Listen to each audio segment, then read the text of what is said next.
People talk a lot about careers with men and women and who should take care of who, 50-50 splits. I want a provider, but at the same time, I was forced to be in my masculine. No, you weren't. You made a choice. You may have come from more unfortunate circumstances, but the game is the game, right? We can't make up for our lacks. A short guy can't be like, well, you have to treat me like I'm 6'2". That's just life, right? We got to do what you got to do with what we have and make the best of it. But the point is, women then say you're advising people to take a risk and drop going to a higher education university and focusing on professionalism and trust that a guy won't leave them.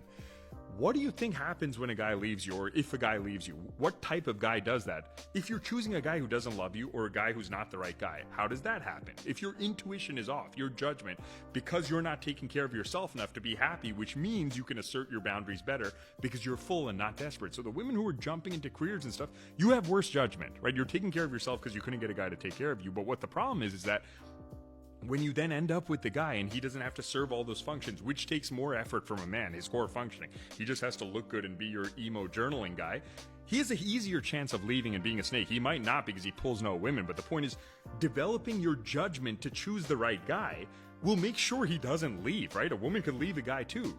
So the way you do that is by staying in your feminine, and going to work every day on something a lot of times that you don't like is not keeping you in your feminine. So instead of trying to have an insurance policy, get better at choosing and win.